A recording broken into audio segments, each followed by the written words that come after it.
Que ce soit avec des metteurs en scène ou avec des acteurs ou avec tous les gens que vous êtes amenés à rencontrer, à qui vous devez donner envie, etc. Et après, alors, aller chercher l'argent, vous pouvez pas y aller en faisant pitié. Ça doit se faire comme un hobby. Je pense que c'est la bonne attitude, même si on n'a pas le cigare, la voiture et tout ce qui va avec.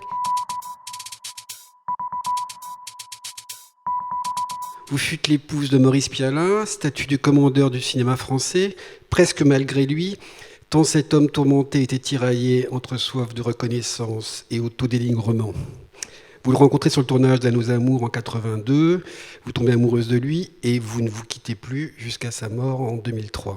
Il vous a donné un fils, Antoine, qui est au centre du Garçu, histoire de famille et de rupture, un film à vif, magnifique, que je vous recommande chaudement de voir et derrière lequel se cache une partie de votre vie.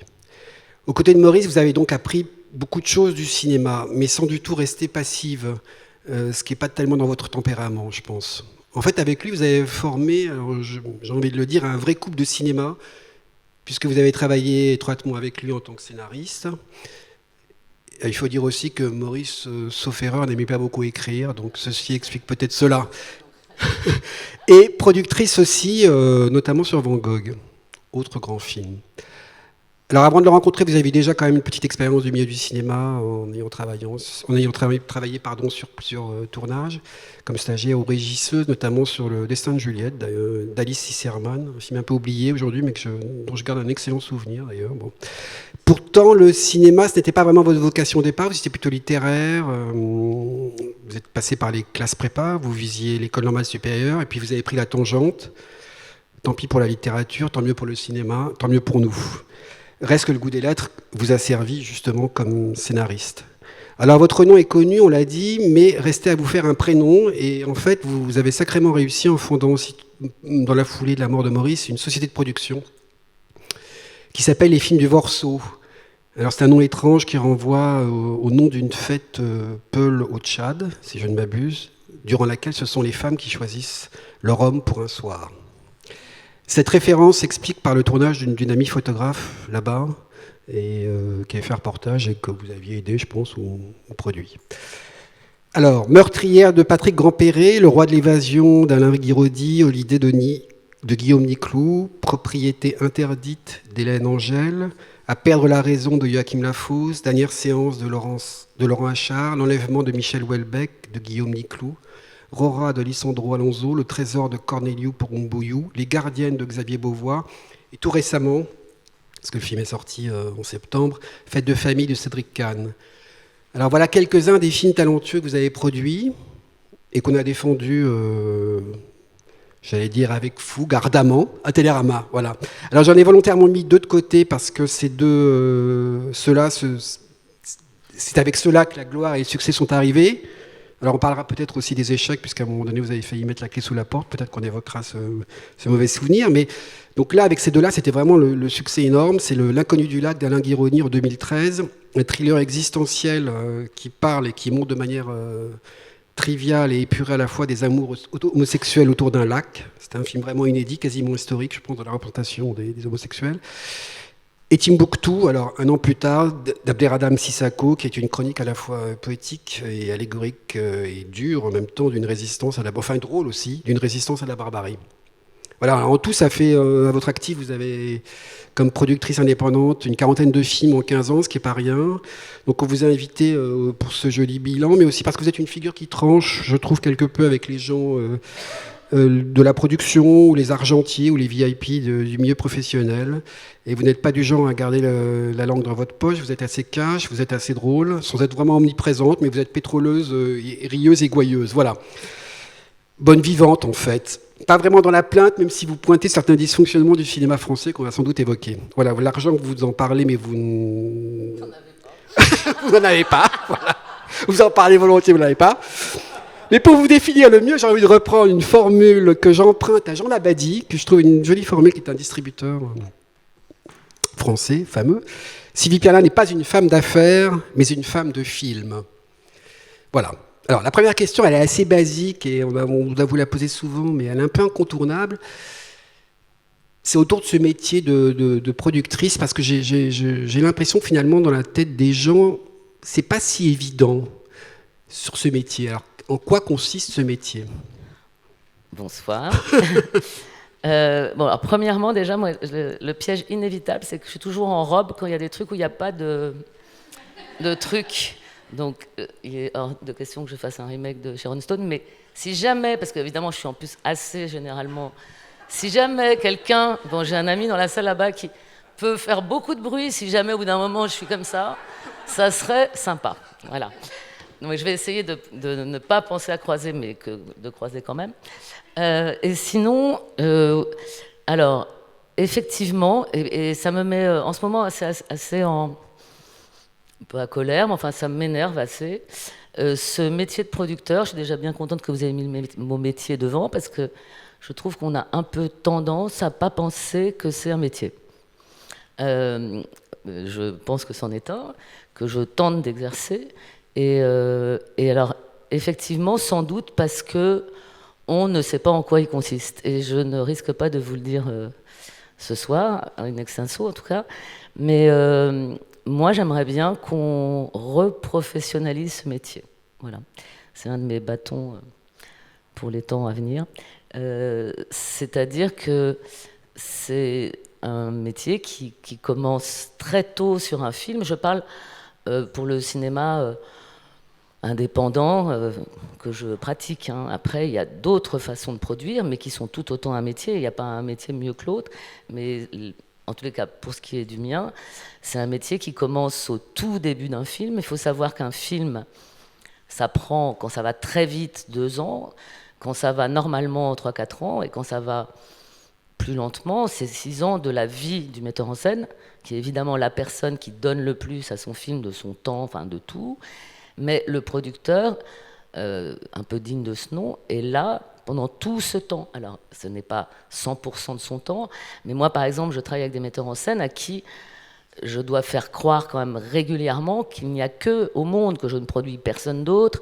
Ça me paraît déjà une évidence c'est pas une tricherie de leur faire croire, mais c'est l'accompagnement, il est à ce prix-là aussi. C'est-à-dire que quand vous êtes avec la personne, vous n'êtes qu'avec lui, et ça, c'est beaucoup de temps déjà.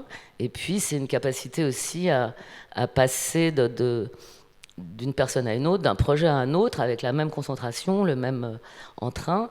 Donc ça, c'est déjà une partie du métier qui commence très tôt. Et après, arrive, une fois qu'on a ce texte, qui est qu'on reste... C'est pas Maurice Pialat qui adorait ça, mais j'en produis quelques-uns qui n'aiment pas trop ça non plus, mais qui est la chose, le script, donc, qui vous permet d'aller financer. Et souvent, notre métier consiste, soi-disant, à financer les films. Alors, beaucoup de gens pensent qu'on met l'argent nous-mêmes. Bon, ça n'est pas vrai. Même les gens qui ont de l'argent ne mettent pas leur argent. Mais c'est voilà, un autre travail, donc, c'est pas celui qui prend le plus de temps, mais c'est celui qui est le plus essentiel, puisqu'évidemment, si vous ne trouvez pas l'argent pour faire le film, vous ne faites pas le film. Enfin, si on est un producteur dont c'est le métier. Et justement, il y a certains producteurs dont c'est pas vraiment le métier qui font le film quand même. J'entends sans rien changer. Bien sûr que parfois, on n'a pas l'argent qu'il faut pour le script, mais à ce moment-là, ça demande un retravail profond, généralement qui donne un meilleur film d'ailleurs. Parfois, même quand je trouve l'argent, je dis je devrais dire que je ne l'ai pas trouvé, parce que si on pouvait le retravailler, on arriverait à un meilleur script. Mais donc voilà, ça c'est cette deuxième partie. Et après, le tournage, où moi personnellement, je passe pas un temps fou, parce que j'estime que là, franchement, c'est pour avoir été sur des tournages où je servais à quelque chose, je sais très bien que quand on ne sert à rien, il n'y a pas d'endroit plus ennuyeux. Enfin, ennuyeux, c'est pas que c'est ennuyeux, mais enfin, on n'est pas au spectacle non plus. Donc, quand on n'a pas une place sur un tournage, c'est pas... Donc voilà, donc j'y vais... quand c'est nécessaire, j'y vais pour montrer que je n'ai pas oublié qu'il tournait un film, ça je pique la phrase à Daniel, Toscan du Plantier, et puis j'y vais régler les gros problèmes, et parfois il y a un metteur en scène ou une metteur en scène qui aime bien ma présence, alors là j'y vais aussi, mais du coup je sais un peu à quoi je sers, je sers à, je sais pas, à rassurer, on va dire. Et voilà, donc cette partie-là, le tournage. Après vient le montage, qui est une période quand même très longue, qui aussi nécessite Alors, c'est variable. Il y a des metteurs en scène qui aiment vous avoir dans la salle de montage, d'autres qui n'aiment pas du tout. Moi, je suis à disposition au moment où on veut, mais c'est un endroit où je me sens très légitime, quand même, à l'écriture aussi. Et, et après, vous avez en général une période qui consiste à attendre que des festivals importants vous demandent le film, qui est une période horrible à passer, pour moi, mais surtout pour les metteurs en scène.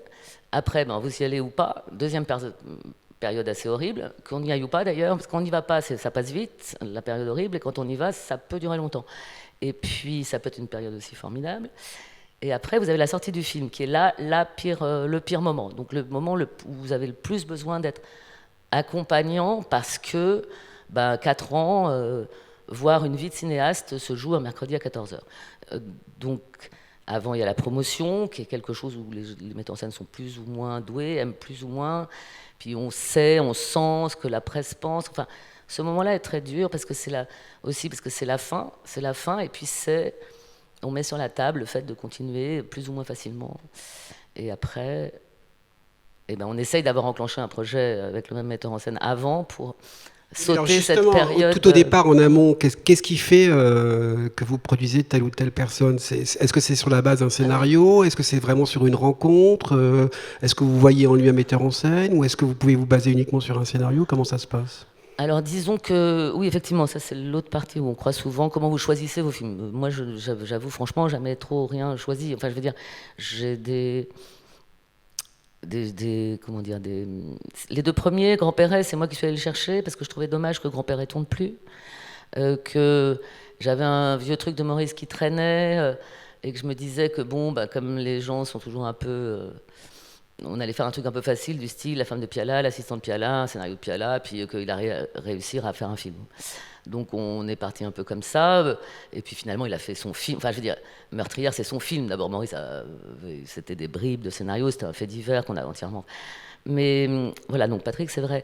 Et l'autre film, parce qu'en même temps, j'ai commencé avec 2 films, c'est Julie Gavras, qui avait fait La faute à Fidèle, et qui, elle, alors c'est un peu le contraire, pour échapper à sa famille, donc, puisque c'est la fille de Costa Gavras et de Michel, qui elle-même produit, donc est allée se faire produire chez moi, quoi. Donc elle m'a amené un script. Et donc voilà, donc j'ai décidé de le produire, mais le script était écrit. Après ça, Guy Roddy, je crois que j'ai raconté l'histoire plein de fois, mais bon, tout le monde ne la connaît pas forcément. Non, donc ça c'était Serge Kaganski des Inrocks et Frédéric Bonneau des Inrocks aussi à l'époque, ou déjà sur France Inter, je ne sais plus, mais pas encore patron de la Cinémathèque, qui sont venus me voir en me disant oh putain c'est génial, maintenant on a une copine productrice, il faut produire Guy Roddy, etc. Et moi, alors honnêtement, Guy Roddy, je n'avais rien vu, et donc je les écoute, et comme un amusement, hein, j'appelle Alain Guy Roddy devant eux dans mon bureau. Voilà. Et donc je lui dis voilà, j'ai des amis qui me disent qu'il faut que je vous produise, alors je vous appelle. Et il me dit ah ben ça tombe bien parce que justement j'allais vous appeler aussi de mon côté, tout ça. Bon, voilà. Et du coup, comme il habite Albi, j'ai eu le temps dans la semaine de voir tous ces films d'un coup. Donc ça, c'était assez génial, j'avoue. Et, et voilà, et après on a réfléchi, il n'y avait pas de scénario tout prêt.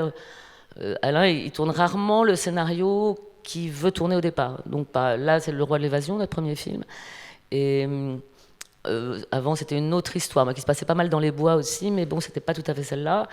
Après, pour L'Inconnu du lac, on préparait un autre film qui n'avait rien à voir et sur lequel on était quand même assez avancé. Et puis un jour, il est arrivé avec le script de L'Inconnu du lac. Et pour le dernier, Rester vertical, on était en train de préparer un film sur un film sur l'autogestion d'une laiterie, voilà, qu'on n'a pas fait non plus puisqu'on a fait Rester vertical. Et donc ça c'est Alain Guéraudy. Et après, non, Niclou, on se connaissait d'avant. Et donc il m'a amené La religieuse, mais avant on a fait Holiday. Puis après, depuis, on en est au 8e, je crois. Cédric Kahn, on se connaît depuis très longtemps. Mais donc voilà, je pense que c'est... Alors après, les réalisateurs étrangers, c'est encore autre chose. Puis après, le mot se passe entre eux de quelque chose qu'ils trouvent chez moi qui a l'air de convenir. Mais disons qu'il n'y a que pour les premiers films j'essaie toujours d'en faire un. Enfin, chaque fois que j'en ai fait un, d'en refaire un autre. Parce que ça demande encore, c'est un autre temps à tout point de vue, écriture, financement. Et alors là, c'est différent. Je rencontre des gens où je vois des courts-métrages, où on m'envoie des scripts. Le Summer, par exemple, j'ai reçu juste un petit mail. Ça arrive très rarement. Non pas que je reçoive des mails, mais que je réponde. Je réponds toujours, mais en général non, parce que comme le développement, c'est-à-dire le développement, c'est tous les projets qui sont en cours, en train d'essayer de se faire ou de s'écrire, qui pour moi est le nerf absolu de la guerre, le développement. Il faut développer beaucoup pour ne pas produire beaucoup.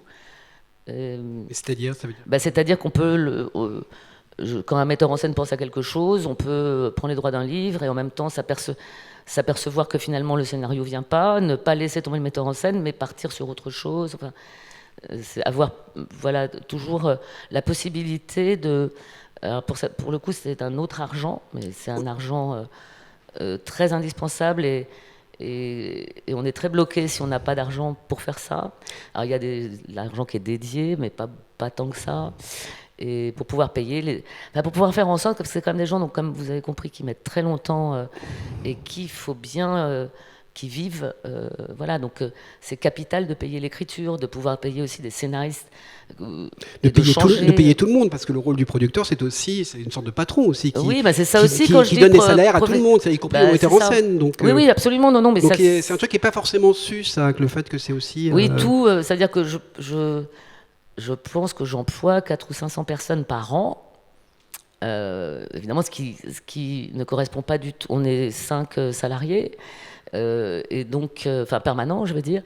Et donc, c'est vrai qu'il y a quelque chose d'énorme, puisque même un petit tournage, c'est 30, 40 personnes. Un grand tournage, ça peut être jusqu'à 100, 150 personnes, sans que ce soit énorme. Enfin, donc, oui.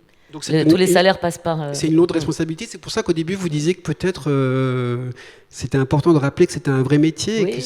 Que peut-être aussi, c'est sous-entendu, peut-être qu'il y a des producteurs un peu trop amateurs. Est-ce que c'est ça ce que... C'est pas une histoire d'être amateur, parce que c'est que... On fait pas producteur pour en être, quoi. Enfin, je veux dire, Après, c'est très facilement associé... La médiocrité, ça s'agglomère assez facilement. Donc, que les gens aient envie de faire des films, je trouve ça normal. C'est comme un fantasme. Je ne comprends pas le fantasme qui consisterait à produire. Si ce n'est qu'on pense que c'est pas grand-chose. Alors, est-ce que... parce que l'argent, c'est quand même le nerf de la guerre. Est-ce que quel est le budget moyen d'un film? Et est-ce qu'il y a l'idée d'un budget juste? C'est-à-dire, en fait, c'est pas tellement à chaque film correspond un budget, quoi, qui serait un budget adéquat, c'est ça? Oui. Mais comme un film un succès correspond à combien le film a coûté aussi. Enfin, je veux dire, rien n'est moyen. Ça, aujourd'hui, par exemple, les films du milieu, deuxième petite source d'énervement, ça n'existe plus du tout. Un film pas cher aujourd'hui. Alors, comme j'engueule toujours les gens qui disent ça en public, je dis qu'il faut quand même faire un tout petit peu attention devant qui on parle. Donc, pas cher, ça ne veut pas dire que c'est pas de l'argent. Hein. Donc, un film pas cher, c'est moins d'1 million d'euros. À partir d'1,5 million, ça demande d'avoir pas mal de gens qui vous ont dit oui. Je ne parle pas des acteurs, voilà, je parle des financiers. C'est-à-dire entre eux, la chaîne de télé, l'avance sur recette, la chaîne de télé payante, la chaîne de télé donc gratuite, la région. Enfin, il faut avoir au moins 2, voire 3 déjà pour faire un film. Et après ça, vous avez des films. Moi, ça m'est arrivé qu'une fois hein, de monter un film de 12 millions d'euros. Donc ça, c'est un film en 3 coups de téléphone. C'est-à-dire que il y a des films où il y en a 3 qui mettent 4 millions, puis le film il est monté. Alors bon, pour ça, vous êtes avec un film qui est complètement de marché. Avec un acteur vedette, un sujet et un groupe, en général un groupe type Gaumont, Pathé, Studio Canal qui est là et d'un seul coup, bon, donc vous voyez, c'est des choses qui sont très différentes et vous pouvez ramer pendant 2 ans pour monter un film qui coûte 2 millions. Par exemple, Timbuktu, on prend Timbuktu, tout le monde était là, mais avec très peu d'argent.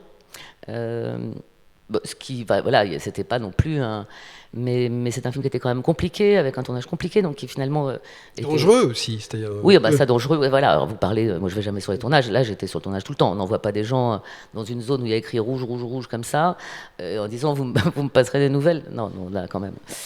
Donc oui, j'y étais tout le temps aussi, mais Alors que vous n'aimez pas trop le désert, c'est une année où vous avez tourné 3 fois dans le désert. bah, c'est pas que j'aimais pas trop, je connaissais pas du tout. Oui. Mais en fait, je déteste voyager en dehors pour le travail. Voilà, j'ai pas l'esprit touriste.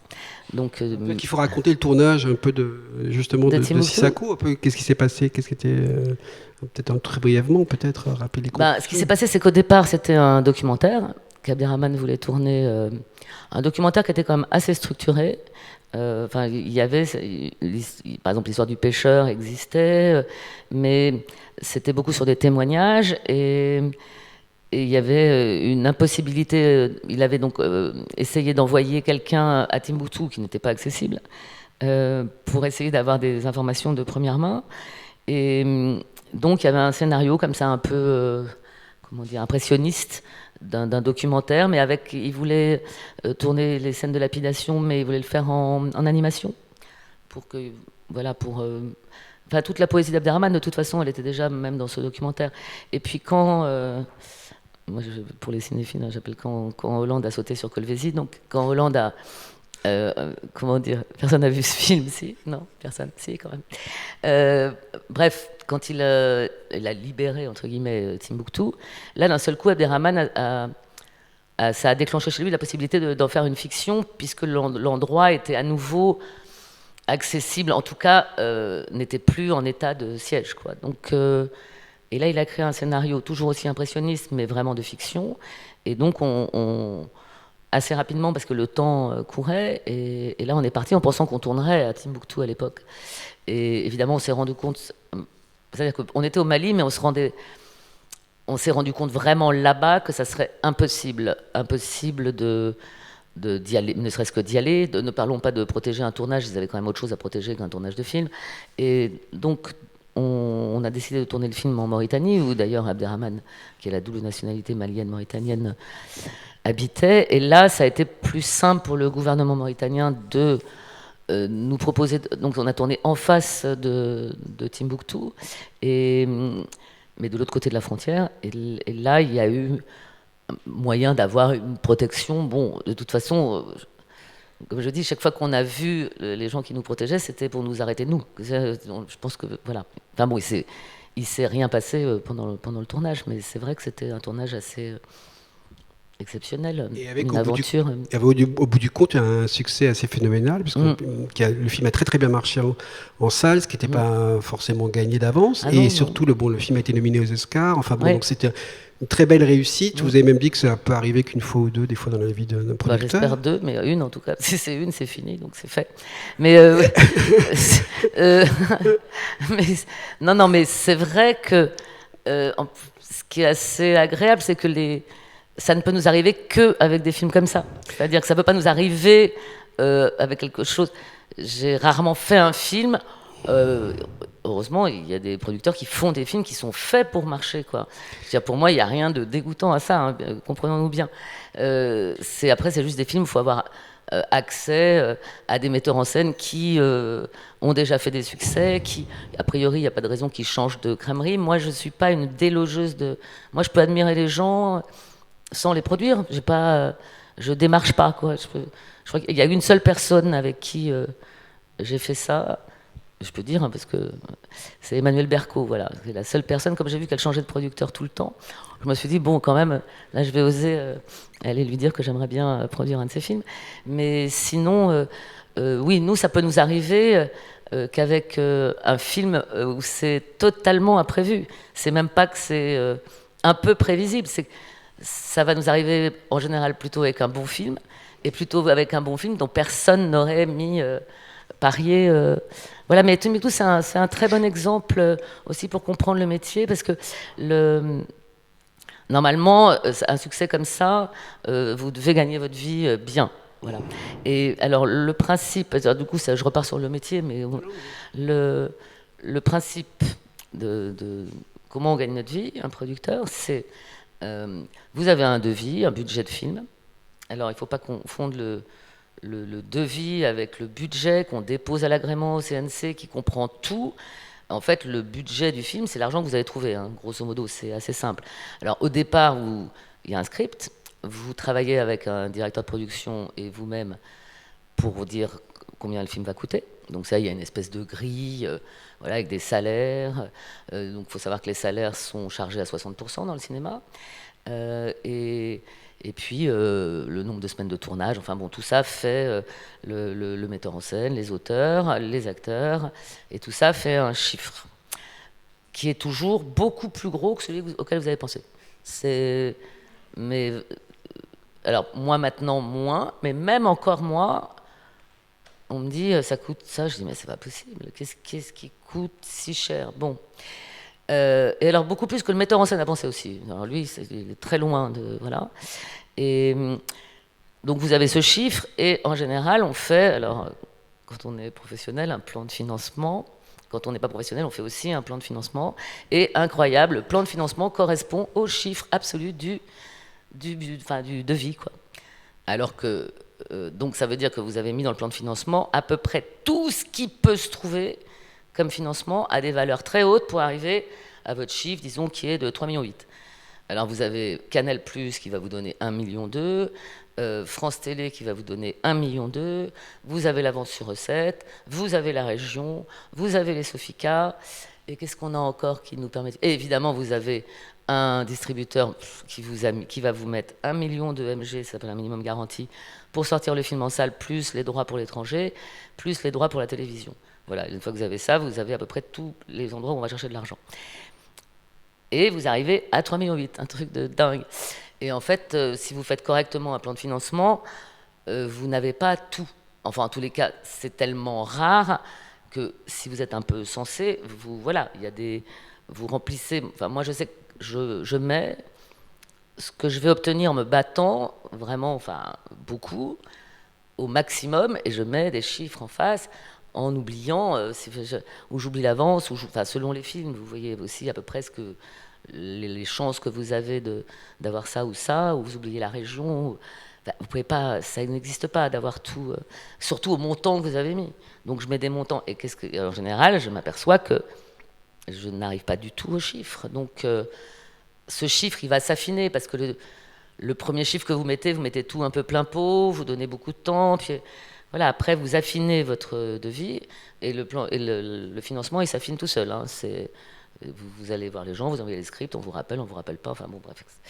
Et à la fin, il faut faire correspondre quand même ces deux chiffres. Donc dans ce chiffre là, il existe un salaire producteur qui représente 5% du devis, hors les frais généraux, qui normalement vont aussi aux producteurs. Les frais généraux, donc, c'est pour faire marcher votre petite maison de production. Et c'est 7% du devis. Et puis 5%, c'est votre salaire, parce que vous travaillez sur un film. Bon, alors normalement, vous êtes censé toucher grosso modo 12% de ces fameux devis. Et donc, il y a quelqu'un qui traduit ce que je dis. Non, mais il regarde une série marrante parce que je suis chiante. Non. Non. Alors. Il regarde Fleabag comme moi hier, je comprends. Ça, franchement, là, je comprends que c'est beaucoup plus drôle que moi. Je peux faire des trucs comme elle, mais pas justement le fameux. Mais, non. Non, vous voulez terminer, non? Fleabag, j'ai terminé. Oui. Ça, les 2 saisons, j'ai pas pu m'arrêter. Alors. Donc oui, ça c'est comme ça que vous avez le CNC qui édite un devis qui s'appelle le devis d'agrément, parce que quand même c'est un organisme qui gère tout, qui contrôle tout, et donc ces devis servent de base. Il y en a un qui s'appelle le devis d'agrément de production, qui est avant de commencer à tourner, qui se dépose la veille du tournage, au plus tard, et un devis qui arrive plusieurs mois après que le film soit sorti, et généralement, bizarrement, ce n'est pas tout à fait le même. D'accord. Mais bref, tout ça pour dire que, évidemment, on n'arrive pas à prendre cet argent. Même très souvent, on trouve, enfin moi très souvent, quand vous disiez tout à l'heure que j'ai coulé il y a 7-8 ans maintenant, et finalement sauvé une extrémiste. Mais c'est qu'en fait, trouver l'argent pour fabriquer le film, c'est une chose, mais ne pas trouver l'argent pour financer la boîte, c'est une deuxième chose qui fait que, à part une espèce de cavalerie qui fait que vous enchaînez les films et qu'un film cache le trou de l'autre, etc., au moindre... le fameux film que vous n'avez jamais vu, que je n'ai pas produit à 12 millions en 3 coups de fil, qui ne s'est pas fait, a fait une espèce de gros trou, et d'un seul coup, vous, votre banquier, enfin tout le monde a d'un seul coup, un peu comme hier soir Thomas Cook, il y a une espèce de photographie de votre découverte qui est... Voilà.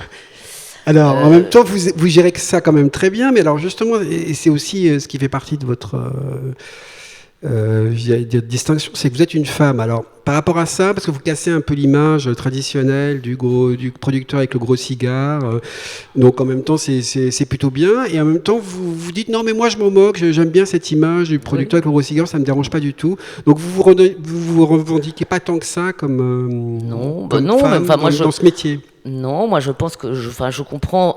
C'est pas une histoire. Si vous voulez que ce soit avec des metteurs en scène ou avec des acteurs ou avec tous les gens que vous êtes amenés à rencontrer, à qui vous devez donner envie, etc. Et après aller chercher l'argent, vous pouvez pas y aller en faisant pitié. Enfin, je veux dire, il y a quelque chose dans ce métier où vous devez toujours donner l'impression, et c'est aussi la chance qu'on a de faire ce métier, d'où la non-plainte. C'est que ça doit se faire comme un hobby. Alors évidemment, il n'y a rien de mieux pour faire comme un hobby que ce soit vraiment un hobby. Donc longtemps, ça a été ça. Et je pense que c'est la bonne attitude, même si on n'a pas le cigare, la voiture et tout ce qui va avec. Parce que, comme je leur dis, c'est une chance folle. C'est quand même un métier incroyable. Et donc, il faut le faire comme ça. Et après, c'est vrai que si on arrive en mode s'il te plaît, ça marche pas. Enfin, je veux dire, il y a quand même un truc d'allant, de joie qu'il faut trimballer, comment dire, essayer de faire passer son propre enthousiasme pour le projet à l'autre qui en manifeste moins. Donc non, moi, je veux dire, l'image, c'est pas l'histoire du cigare ou pas du cigare. Oui, mais je dirais, le fait d'être une femme, est-ce que ça non, ça me saule comme question là. C'est ça, voilà. Oui, parce que moi je suis féministe de la... Je veux dire, à 14 ans, je suis même filmée, donc je peux le prouver. J'écoute Simone Veil devant l'Assemblée nationale, donc si vous voulez, moi, la cause des femmes, c'est très important dans ma vie, ça l'a été énormément, ça l'est encore. Je suis effarée de voir que 74 ou maintenant, c'est la même chose pour moi. Hein. C'est-à-dire que les trucs principaux, je ne trouve pas qu'il y ait des avancées expatantes. Après, moi, je ne peux pas dire que j'ai souffert d'être une femme dans la production. Après, peut-être que je ne me rends pas compte, je suis peut-être abrutie. Hein, peut-être je souffre énormément, en fait, d'être une femme dans ce métier. Mais non, enfin, voilà. Mais bon, donc ce sujet, on ne va pas l'aborder. Parce que, non, mais on n'est pas obligé. Mais alors, non, mais je veux dire, en tout cas, moi, je n'ai pas souffert de ça du tout. C'est vrai qu'on n'était pas nombreuses. Il y a 15 ans, on n'est toujours pas très nombreuses, mais moi je crois aussi que justement toute l'addition de ces combats fait quand même qu'aujourd'hui il y a eu un mouvement aussi où on est quand même, enfin moi je vois bien de plus en plus nombreuses, et y compris de réalisatrices, etc. Enfin j'ai jamais non plus senti que parce que j'avais une réalisatrice je trouvais moins d'argent pour jamais, mais enfin vraiment jamais. Alors après il y a peut-être des gens qui ressentent des choses que moi je ressens pas, mais j'ai jamais ressenti ce genre de choses. Mais bon, je ne dis pas qu'il n'y a pas eu des années de difficultés avant, mais je pense que voilà, chaque femme qui a combattu, à un moment, ça fait quand même une grande montagne. Après, je ne trouve pas non plus que ce soit dans le cinéma qu'on ait les plus gros problèmes, quoi. Surtout, c'est ça. Moi, mon problème, c'est sur la lutte des femmes, c'est que je veux bien être la voix de celles qui ont des problèmes plus sérieux que les nôtres. Voilà. D'accord. Alors par rapport au milieu du cinéma, et enfin j'allais dire à l'état du cinéma français, parce que vous avez quelquefois dit quand même, et ça c'était un peu une parole, j'allais dire, un peu audacieuse, et vous avez dit qu'il se produisait trop de films, selon vous. Comme c'est un grand sujet en ce moment, peut-être pas le dire exactement comme ça. Oui. Non, mais c'est pas. Je suis d'accord avec ceux qui disent le problème c'est pas trop de films, le problème c'est trop de films. Oui, enfin tous les deux sont vrais d'une certaine façon. c'est surtout qu'on n'a pas assez de spectateurs pour nos films. Voilà le problème en fait. Alors, bah oui, alors qu'il y a beaucoup de spectateurs qui vont au cinéma. Donc, tant qu'on a tous ces spectateurs qui vont au cinéma, le cinéma va bien. C'est vrai que si d'un seul coup il y en avait beaucoup moins, mais c'est un peu comme la photo de la banque de Thomas Cook, quoi. C'est-à-dire que oui, les gens vont beaucoup au cinéma, mais ils vont quand même pas beaucoup voir les films d'auteur. Mais il y a aussi, bah heureusement, il y en a. Ben, c'est un public en plus qui est un public qui n'est pas ultra jeune, et on voit pas tellement arriver le public suivant. Donc, on peut faire encore des gros succès avec des gens. Moi, je vois par exemple les Gardiennes. J'ai beaucoup vu de queue des Gardiennes.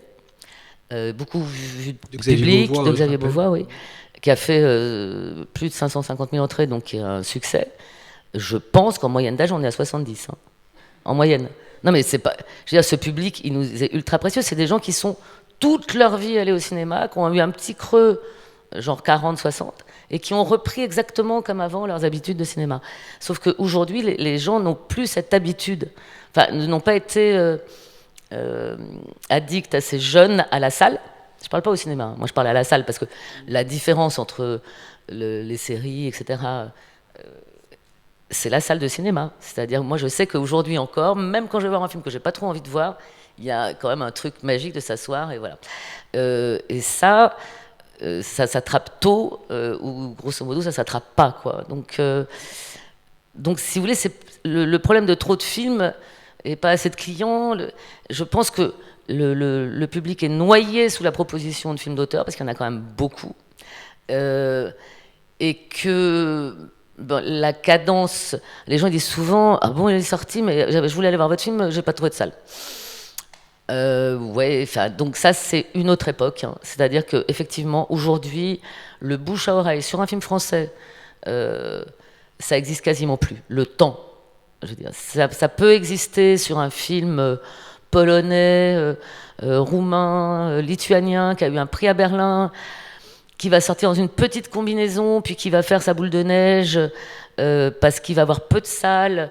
Mais en fait, un film français qui est un petit peu fait pour avoir des clients, Jean Labadie, dont on parlait tout à l'heure, moi avec qui je sors beaucoup de films, c'est toujours, alors on le sort petit en se disant que ça va faire du bouche à oreille et qu'après on va agrandir, ou est-ce qu'on le sort déjà un peu gros et puis tant pis, on sera peut-être confronté comment dire, à une moyenne par salle pas terrible, donc du coup on perdra les salles plus vite, mais là comme on les aura quand même engrangées, puis si on veut quand même faire 500 000 entrées, il faut quand même faire 300 salles, parce que si on sort à 120 salles, bon, et en même temps Timbuktu est sorti à 120 salles et finit par faire 1,2 million, mais c'est Timbuktu, donc dès que vous êtes un peu pour que dans un film, disons, qui peut fonctionner, vous sortez plus gros, et en même temps vous disparaissez plus vite. Enfin, il y a quelque chose de cet ordre-là qui est compliqué. Et est-ce que l'arrivée des plateformes de vidéo à la demande, ça change aussi d'une manière ou d'une autre votre travail? Est-ce que vous voyez ça comme une menace ou pas nécessairement?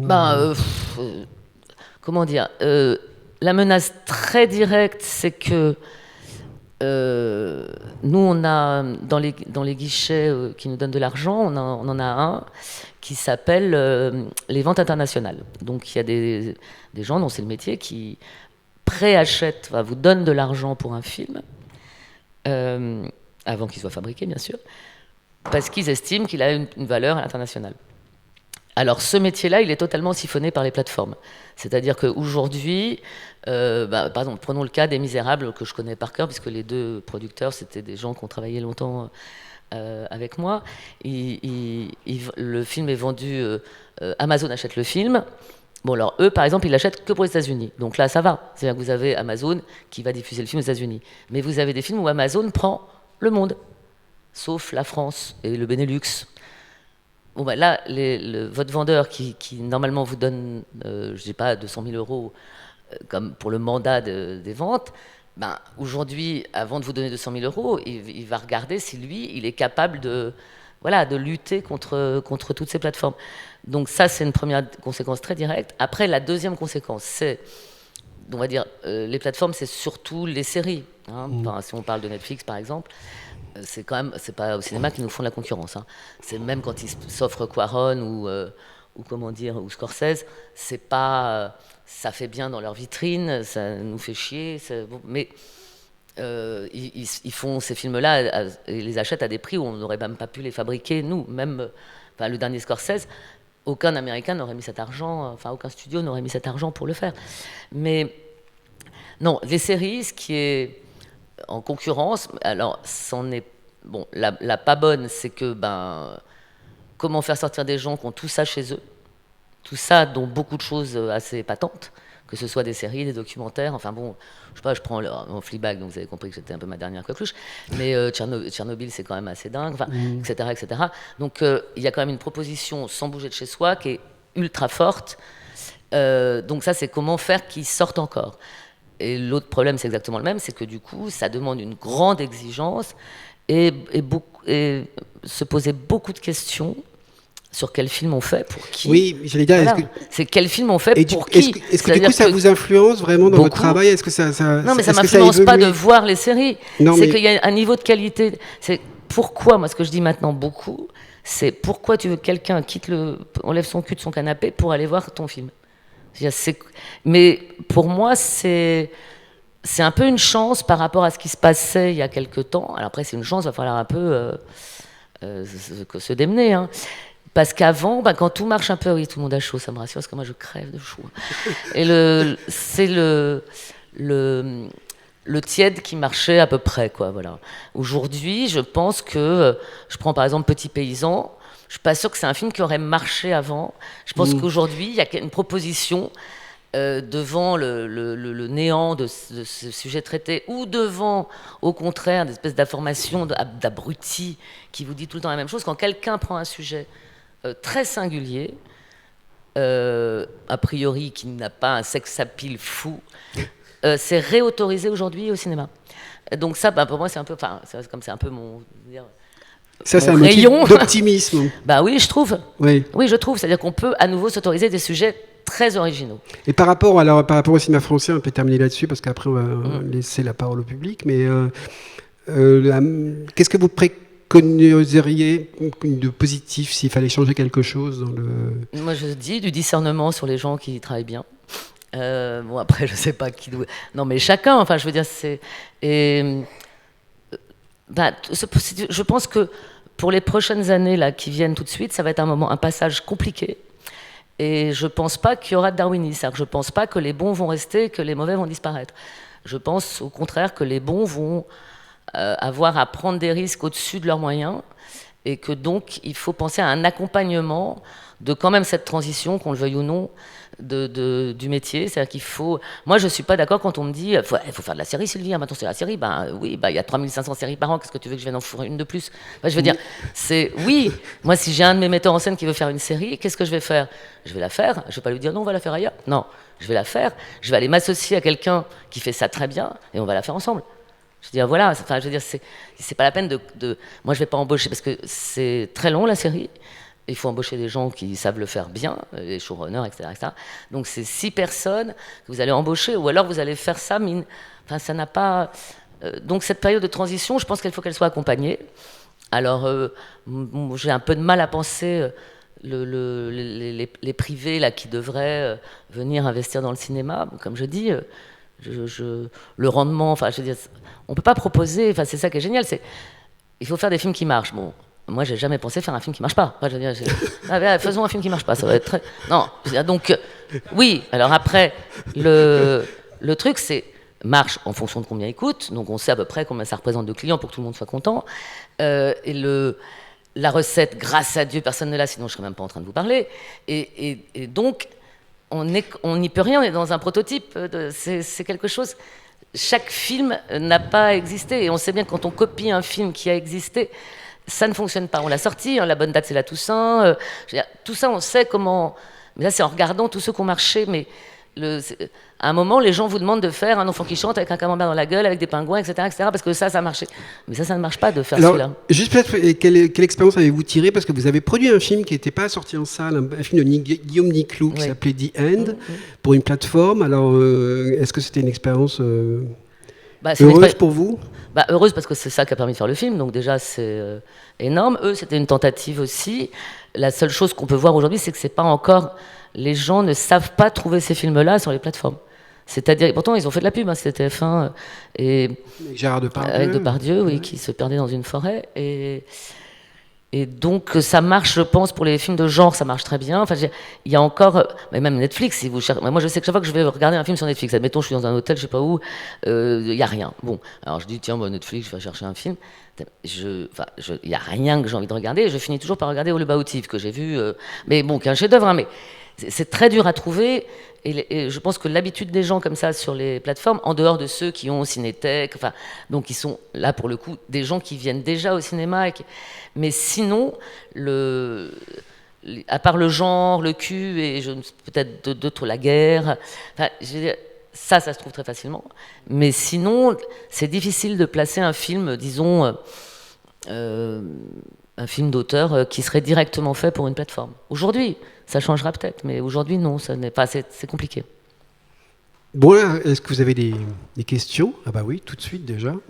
C'est la dame qui Madame, au premier rang. J'ai un doute, vous n'avez pas cité Thalasso dans la liste produits. C'est bien vous qui l'avez produit. Parce qu'il l'a pas aimé. Il défend pas ardemment tout ce que je fais. Hein, comme je l'ai beaucoup aimé, voilà. Et comme j'ai osé lui téléphoner pour lui dire mais qu'est-ce que ça peut te foutre, t'es obligé d'écrire que t'as pas aimé. Je le dis comme ça, tout le monde le sait. Je voulais pas. C'est pas mon style, mais je lui ai dit ne tiens pas compte de ce coup de téléphone. Mais il y a eu un pour et contre. Ouais, et comme je lui ai dit le contre, c'est pas grave. Non, le contre est toujours mieux que le pour. Bien sûr que si. Le mec en 3 phrases il t'assassine pendant 20 lignes, il arrive à peine à dire que c'est bien, donc si, c'est classique. Et puisqu'on parle beaucoup d'argent dans votre métier, et je suis peut-être un petit peu utopiste. Non mais je vous en prie. Quel budget pour Thalasso, par exemple, pour Thalasso, me faire une idée par rapport à un film qui marche. Entre 1,8 million et 2 millions. D'accord. Benoît n'est pas là, mais je sens. Mais pourquoi t'as dit ça? C'est pas du tout ça. Je suis nulle en général. Par rapport aux vedettes, bah oui. Non, non, pas du tout. Non, tout le monde a été cool là. Parce non, que je vous assure. Au niveau, il y a 4 caméras. C'est pas. Enfin, en fait, tout coûte. Je sais pas comment vous dire. Vous voyez, c'est un truc. Je suis comme vous, moi aussi. Au bout d'un moment, je me dis, c'est quoi cette addition? Alors, il faut dire par rapport peut-être à Depardieu, peut-être parce que non, mais c'est pas Depardieu et Houellebecq qui. Ils ont pas ruiné le film. Non. Non, c'est pas eux qui. Non, enfin. Mais qui augmentent le... Non, franchement, c'est des gens qui jouent le jeu. C'est juste que c'est. C'est ce que je voulais dire par là, c'est qu'en fait souvent Gérard aussi, vous aide à produire ou met de l'argent. Oui, sur Bouquet Final, il a fait ça, et puis. Disons que ça dépend des films, franchement. Mais même par exemple, je prends Catherine Deneuve sur le film de Cédric Kahn. Voilà. Enfin, c'est très rare que sur les films qu'on fasse, il n'y ait pas une connivence du metteur en scène, parce que c'est indispensable. C'est bien facile de dire il faut que ça coûte moins cher, mais il faut que tout le monde se rende compte un peu de où on est. Et c'est vrai que du coup, le manque de connaissance du métier, moi je le vois bien avec les techniciens. En fait, ça arrange tout le monde de ne pas savoir ce que c'est que le métier de producteur. Parce que c'est plus... La prod s'en met plein les fouilles. Enfin bon, c'est le genre. Alors il y en a, hein. Je ne dis pas qu'il n'y en a pas. Mais je veux dire, moi je ne peux pas partir, je suis comme vous, utopiste, je ne peux pas partir du principe que tout le monde est de merde humaine. Il y a un moment, il faut quand même penser aussi qu'il y a des gens qui se comportent correctement. Mais c'est vrai qu'il y a eu des comportements... on ne peut pas le nier, de gens qui effectivement, oui, s'en sont mis jusque-là, disent qu'ils n'ont pas un rond alors qu'ils en ont, enfin, mais on ne peut pas partir là-dessus. Mais non, moi qu'est-ce que j'ai déjà rencontré quelqu'un qui a demandé beaucoup d'argent et que c'était pas possible et qui est parti? Non, je crois pas. Puis même les agents avec qui on travaille, enfin, il y a quand même pas mal de gens assez épatants dans le cinéma avec qui on parle dès le début et qui, voilà, après, moi j'ai pas eu de débordement comme ça, mais... Non. C'était pour me faire une petite idée. Ouais, je comprends. C'est pour ça que je vous dis, je parle pas trop de chiffres devant des gens qui à qui on dit on avait vraiment que dalle, parce que faut tout remettre. Mais ça serait intéressant de faire un truc avec un budget de film et parce que je vous dis, même moi, je suis encore surprise quand il y a l'addition de voir où est l'argent en fait. Et sinon, au niveau des entrées, j'ai l'impression que Thalasso... Écoutez, Thalasso, on va faire 100 000 entrées. Honnêtement, ça correspond à peu près à ce qu'on attendait dans une version... voilà, il y a beaucoup de films qui font 10, 20, 60, 50... Bon, je ne vous cache pas que je trouve que les gens sont un peu incurieux, parce que quand même, avoir une proposition, on peut voir ces deux personnes ensemble pendant 1h30 sans trop se faire chier. Non, mais je parle de curiosité, vraiment. Bon. Après, voilà. Bon, le film de Cédric marche, donc bon, on est... Une deuxième petite En fait, quand question. Télérama aime pas, ça marche pas. Ça, c'est clair. Hein. C'est-à-dire, Télérama est quand même le seul, ça c'est vrai, le seul prescripteur au cinéma. Ce qui est triste que ce soit le seul. Ce qui est formidable qu'il y en ait encore un. Mais c'est fou. Vous et France Inter, il faut le dire, c'est vraiment le masque et la plume, oui. Enfin, le France Inter, vous savez, on a des partenariats. Franchement, quand vous avez un film et que vous avez la chance que Télérama soit partenaire ou France Inter partenaire, il y a déjà tout le travail qu'ils font en tant que partenaire, mais c'est vraiment encore les deux qui font qu'il y a des gens qui prennent la route tout droit vers la salle de cinéma sans trop... Non, mais c'est vrai. Ce que n'est plus le Monde, ce que n'est plus Libé, ce qui est triste. Le Monde et Libé devraient encore être prescripteurs aussi. Mais évidemment, ils ont perdu... Enfin, je veux dire, en tous les cas, ils sont plus en accord. Attendez-vous, vous êtes encore en accord, en fait. Parce que sinon, on essaye toujours. Oui. Vous n'avez pas trouvé ça comme de gens qui vous ont dit on était voir une belle merde. Et j'imagine qu'il y en a, mais non, enfin, ça, c'est assez. Enfin, c'est des partenaires très forts, parce que cette fameux moment de la sortie, ça commence avec les partenariats. Parce que c'est quelque chose qui est assez en amont, donc on monte le film aux différents partenaires. Et c'est vrai que. Vous êtes partenaire presque toutes les semaines d'un film, et ils sont même pas, il y a même des films qu'ils aiment beaucoup et puis ils peuvent pas en prendre deux la même semaine, donc il y a des choix, des arbitrages à faire. Mais pour nous, c'est très très important. Par rapport à une petite lacune que j'ai, Patrick Grandperret, il était à un moment donné assistant de Maurice Pialat. Oui, il était assistant sur Loulou. D'accord, merci. Voilà. Sauf si c'est indiscret, ça rapporte combien un film qui marche bien? Ah mais non, mais ça veut... Alors voilà, vous voyez, c'est là où il faut 5 heures. Justement, par exemple, Timbuktu, moi j'ai 12% du film, donc j'ai rien. Vous voyez? Donc ça dépend combien vous avez... Alors j'ai pas fini, parce que tout à l'heure je disais, il faut vous payer normalement avant, ou alors vous prenez votre risque et vous vous payez après. Mais pour se payer après, il faut qu'il y ait du succès. 2, il faut que vous ayez des parts du film. Or, pour avoir pas assez pour faire le film, vous avez quand même tout donné. Voilà, grosso modo, moi c'est ma vie. Donc pas complètement, sinon je ne serais pas là, je progresse. Mais c'est vrai que pour obtenir l'argent, vous donnez, c'est comme un camembert, vous donnez des morceaux du film. Une fois que vous avez donné 100%, alors il y a des gens qui donnent 120, c'est très fort. Vous donnez 100 normalement, et normalement vous en gardez un peu pour vous. Mais je veux dire, le principe, c'est que pour avoir l'argent, moi je suis quasiment obligée tout le temps de donner tout, par morceau. Donc vous n'avez plus aucune chance d'avoir de l'argent, même si le film marche, même s'il marche très bien parfois, et vous n'avez pas non plus avant. Donc il faut un peu, voilà, c'est un peu l'équilibre de tout ça. Et du coup, la marge, je dirais MK2 Gaumont, par exemple, c'est eux qui vous l'imposent ou ça se négocie? La marge. Ma marge. Oui. Non mais vous allez à France Télévisions, ils prennent 25% du film. Quand vous avez France Télévisions écrit, il y a 25% du film.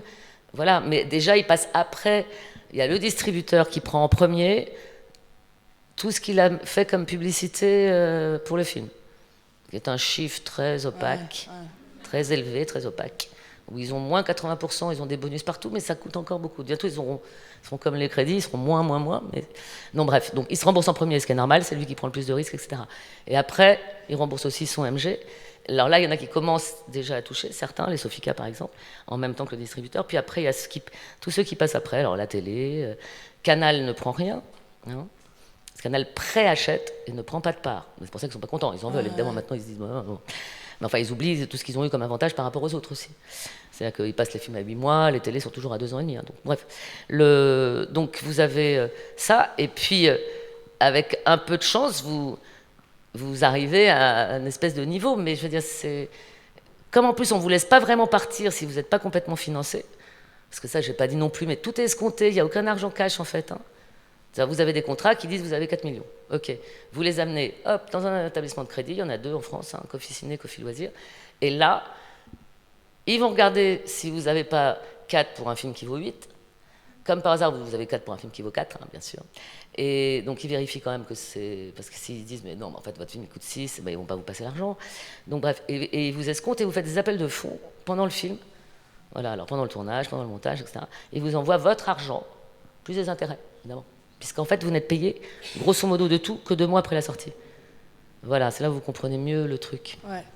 Merci beaucoup. Et juste pour la petite blague, moi, je suis cinéphile et pour Télérama, je regarde si le petit bonhomme est très enjoué et je lis pas la critique et je vais voir le film. D'accord, mais quand il y a un pour-compte, vous lisez la critique après. Oui. Je suis plutôt fidèle à des c'est Ulysse 4. C'est ça, mais c'est celui qu'on veut, nous. Hein, non, c'est l'Ulysse 2. Mais bon. Ulysse combien? C'est Ulysse 2. Le grand sourire. Oui. Non, c'est dans l'autre sens. 4, c'est négatif plutôt. Ah, merci. Ulysse 2, alors. Ouais, c'est pour ça que j'ai jamais... Oui, bon, vous en avez souvent. Non, mais je plaisante. Bonsoir. Effectivement, j'étais très surprise que vous ne citiez pas Thalassoir, que vous citiez tous les autres Niclou. Et moi... Il n'a pas dit la religieuse non plus. Hein. S'il l'a dit. Ah non, si, je l'ai aimé. Non, il n'a pas dit. Si, j'ai beaucoup aimé la religieuse. Mais peut-être que Télérama n'avait pas aimé la religieuse. Non, en tout cas, moi j'étais allée voir Thalasso le jeudi qui suivait la sortie à l'UGC Odéon, enfin Danton pour être plus exact, et je crois même que c'est votre nom de jeune fille. Absolument, je gardais tous les tickets du café quand j'étais jeune parce qu'il y avait mon nom dessus. Et voilà, et par curiosité, pour connaître un petit peu vos producteurs et associés, je leur ai demandé comment ça marchait. Ouais. Ils m'ont répondu, écoutez, mieux que le Tarantino, qu'en plus j'avais vu et pas tellement aimé. Bon, faut que je revoie les chiffres, il doit y avoir une erreur. Et en fait, je me suis dit, très bien, c'est Odéon. Et en effet, la salle était pleine, la salle riait et la salle était jeune. Ouais, non mais c'est... Si ça peut vous rassurer. Non mais ça, je le sais un peu en fait ça. Et on voit qu'on continue à cartonner. En fait, ce film cartonne au Quartier Latin, point trait. Donc j'ai l'impression, c'est un grand coup de jeune pour moi. Je pense que je vais reprendre mon nom de jeune fille, m'installer au Danton et prendre un café et garder le ticket, comme je faisais il y a longtemps, quoi. Avant de m'appeler de ce nom bizarre, Piala, alors que j'avais un nom très beau. C'est Maurice qui disait ça. Je pose une vraie question, je fais comme les autres qui monopolisent un peu le micro. Non, je plaisante. Vous parliez des Misérables que j'ai vu effectivement à Cannes. Comment se fait-il qu'il n'y ait pas eu l'avance sur recette du CNC? Je dis pas de bêtises. Ouais. Puisqu'on parle pognon. Ben voilà, bon. Il y a, je crois il va y avoir des assises un peu du CNC et tout ça. Qu'on l'ait ou qu'on l'ait pas, franchement, l'avance, il y a 60 projets, puis 20, puis il y en a 4 qui l'ont. Hein. Donc, si vous voulez, quand vous allez, puis on passe un oral, moi je suis très pour cet oral, que beaucoup voudraient supprimer. Le producteur avec le metteur en scène en face du comité qui donnera ou pas l'avance. Pour ceux qui ne savent pas, l'avance sur recette, c'est un guichet très important parce que c'est de l'ordre de 500 000 €. Donc, sur certains films, c'est presque la moitié du budget. Et puis, c'est pas parce que c'est la moitié qu'on vous donne moins. Enfin, je veux dire, il n'y a pas de... Voilà. Et donc, donc, moi, j'ai pas de problème à l'avoir ou à pas l'avoir. Après, je trouve franchement qu'il y a un problème avec on fait pas assez de pédagogie aux gens qui sont dans les comités. C'est-à-dire qu'on ne leur dit pas assez ce que c'est, en fait. Donc, il y a des gens qui arrivent d'univers très différents. Il faut savoir quand même que c'est un temps infini. Donc, en général, il faut quand même lire beaucoup. Bon, si les gens ne lisent pas, c'est une catastrophe. Hein, donc, il faut espérer qu'ils lisent, déjà. Mais c'est beaucoup de temps, notamment pour le président, le vice-président, etc. Et c'est tous les 2 mois, donc c'est un peu non-stop. Et puis... on doit leur dire, c'est vrai que d'une certaine façon, ils ont souvent le destin d'un peu plus que juste un film qui se fait ou qui ne se fait pas. Bon, ça, c'est une chose. On ne peut pas non plus les plomber je veux dire, à partir du moment où ce comité change suffisamment souvent, alors peut-être il ne change pas assez souvent, mais moi, je trouve qu'on devrait surtout les obliger à voir les films à qui ils ont donné, déjà. Et puis peut-être quelques-uns à qui ils n'ont pas donné, parce qu'il y a une avance après réalisation, mais qui est bien moindre, ce qui n'est pas normal. Moi, j'estime que quand on a eu le courage de faire un film sans l'avance, de l'avoir produit quand même, je ne vois pas pourquoi on a 100 000 € au lieu des 500 000 qu'on aurait dû avoir. Je veux dire, souvent les gens ont été mal payés. En plus, on sait que c'est obligatoire de payer les gens d'abord. Enfin, donc, le système, il y a beaucoup de choses qui fonctionnent très bien quand même, hein, aussi. Puis le CNC, franchement... Il y a des trucs qui déconnent, mais c'est quand même, grosso modo, un truc qui devrait plus servir d'exemple dans d'autres industries que quelque chose qu'il faudrait démosser. Parce que c'est quand même un système très Robin des Bois, disons le système qui s'approche le plus de Robin des Bois, on va dire.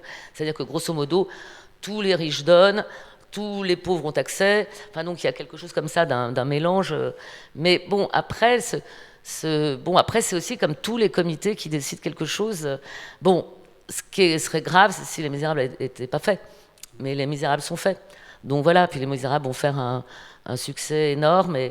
Et bah voilà, ça c'est, vous voyez, c'est typiquement comme Timbuktu, quoi. Il y a un moment, c'est un film, il n'y a pas tout le monde au début, il n'y a que des énergies, et puis à un moment, il y a un grand film. Puis voilà. Je crois que si vous avez encore une question, parce qu'après, ce sera la dernière, parce que je pense qu'on va arriver à l'heure. Alors moi, je suis une provinciale, et vous parlez beaucoup de Thalasso. Hélas, dans ma ville... Et il n'est pas passé. Oui, avant, on avait un producteur... Enfin, le directeur de salle, c'était une entreprise familiale, est parti à la retraite. Il a vendu à Pathé Gaumont, ce qui fait que quand le film a très peu de spectateurs, il sort tout de suite. Mais oui, bah donc, ça, à Paris aussi, hein, vous savez. Oui, je sais bien, mais là, encore plus vite. Et oui, donc, oui. Thalasso, alors on a ce qu'on appelle le ciné plus. Oui. Il faut se dépêcher, il faut...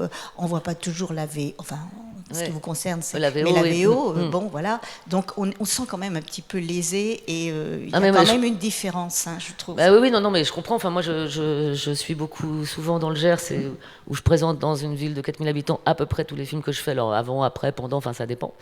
Et où il y a, c'est Ciné 32 qui est un... Bon, là, ils ont une chance folle, hein, c'est parce que tout le département, qui est le plus petit de France, va le plus au cinéma parce qu'ils ont réouvert toutes les salles dans chaque...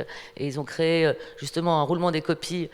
Mais ça, si vous voulez, c'est vrai que parfois c'est une chance que Pathé arrive dans les endroits où il n'y a plus de cinéma du tout. Et puis parfois, c'est vrai que le travail que peut faire un cinéma RSC dans une ville, c'est pas le groupe qui va le faire exactement pareil derrière.